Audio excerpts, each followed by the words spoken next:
सर्व पत्रकारांचं मी स्वागत करतो। आज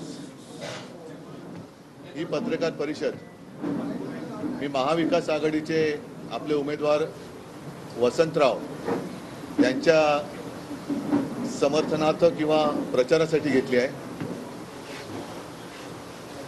कारण आज 5 वाजता प्रचार संपतो या टप्प्याचा। माझी पण इच्छा होती, या सर्व माझ्या कार्यकर्त्यांची, काँग्रेसच्या, राष्ट्रवादीच्या सर्व मित्रपक्षांची इच्छा होती की एक सभा, जाहीर सभा नांदेडमध्ये घ्यावी, पण वेळेची जरा खेचाखेची सुरू आहे। त्यातून मध्येच पाऊस येतो। कालच्या सभेत सुद्धा पाऊस कसा आला आपण पाहिलं। आणि वसंतरावांना मी विनंती केली, कमल किशोरजी तुमचं सुद्धा स्वागत करतो, सगळ्यांचंच स्वागत करतो मी।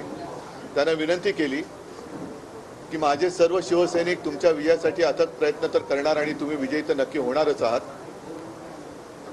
पण वेळेची थोडीशी ओढाताण लक्षात घेऊन आपण जर का प्रेस कॉन्फरन्स घेतली तर बरं होईल। आणि वसंतरावजी आपण सुद्धा मोठ्या मनाने त्याला मान्यता दिली, त्याच्याबद्दल धन्यवाद देतोय।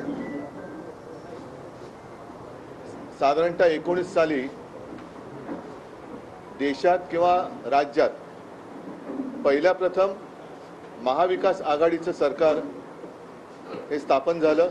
मी पहिल्या प्रथम हा शब्द एवढ्यासाठी वापरला कारण काँग्रेस, राष्ट्रवादी आणि शिवसेना हे 2 टोकाचे 3 पक्ष होते, ते एकत्र आले, सरकार स्थापन केलं। त्याचं नेतृत्व माझ्याकडे होतं। मला 2.5 वर्षामध्ये काँग्रेस असो, राष्ट्रवादी असो, सर्वच मित्रपक्षांनी अत्यंत उत्तम सहकार्य केलं।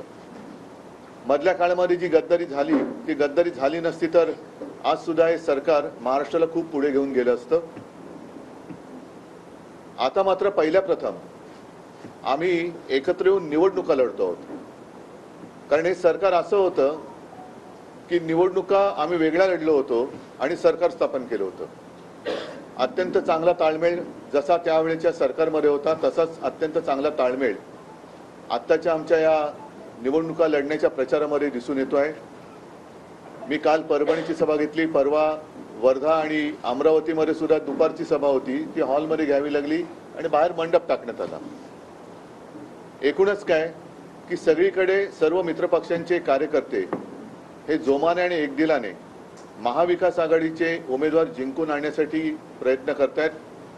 आणि मला खात्री आहे की जिथे जिथे काँग्रेसचे उमेदवार आहेत त्यांची निशाणी हात आहे, राष्ट्रवादीचे त्यांची निशाणी तुतारी आहे आणि शिवसेनेची मशाल, तर जणू काही ह्या आपल्याच निशाण्या आहेत। अशा पद्धतीने सर्व मित्रपक्षांचे कार्यकर्ते हे अत्यंत प्रामाणिकपणे त्या मतदारसंघात काम करतात आणि एवढी एकजूट, एवढी एक जिन्सीपणा आल्यानंतर विजय हा निश्चित असतो।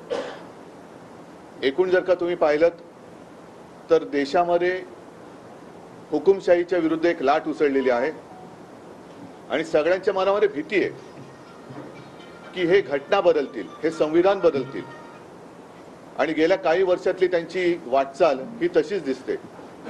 म्हणजे वसंतराव, मला या प्रचाराच्या दरम्यान काही शेतकरी भेटतात, कारण ग्रामीण भागामध्ये शेतकऱ्यांमध्ये मोठा असंतोष आहे आणि शेतकऱ्यांना विचारण्याची गरज लागत नाही। शेतकरी दादा स्वतःहून समोरून येऊन सांगतोय की यावेळेला आमचं मत महाविकास आघाडीला आहे। म्हटलं का तुम्ही एवढ्या निश्चयाने आता का उतरलेला आहात?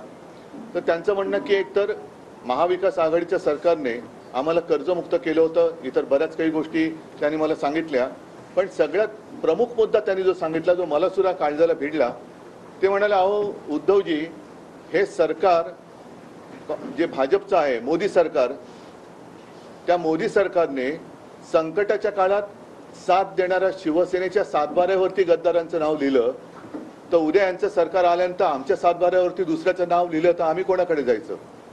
म्हणजे आता त्यांना ही भीती वाटायला लागले की ज्या मोदीजींनी इथूनच नांदेडमध्ये आले होते का आणखीन कुठे शिवसेनेला नकली सेना म्हटलं, मग ते बोलले तुमच्या नावावरचा सातबारा, त्या सातबाऱ्यावरती खाडाखोड करून निवडणूक आयोगाच्या माध्यमातून यांनी सातबाऱ्यावरचं नाव बदललं, उद्या आमचा सातबारा खोडला आणि त्याच्यावरती दुसरं उपऱ्यांचं नाव लिहिलं तर आम्ही काय करणार? म्हणजे हा आता सातबारा बदलण्याचा एक जो धोका आहे हा शेतकऱ्याच्या लक्षात आलेला आहे। म्हणजे तुमच्या ते म्हणाले की तुम्ही एवढे सहकारी कठीण काळामध्ये तुम्ही त्यांच्या सोबत राहिलात आणि तुमच्याशी जर हे असे वागले असतील आणि वागत असतील आणि तुम्हाला आता नकली म्हणत असतील तर उद्या आम्हाला हे नकली शेतकरी म्हणतील, आमचा सातबारा चोरतील, आमची जमीन चोरतील आणि आम्ही काय करणार? कारण दात कोणाकडे मागणार? तर हा एक मोठा धोका हा त्यांच्या मनामध्ये दिसतोय. म्हणजेच काय की एक तर संपूर्ण 10 वर्षाचा नाकर्तेपणा यांच्या समोर आहे. त्याच्यानंतर यांची हुकुमशाही, जसं सुरतेमध्ये एक जादूच झाली म्हणायची, ती सुरतेमध्ये जादू झाली आणि भाजपचा उमेदवार बिनविरोध जिंकला.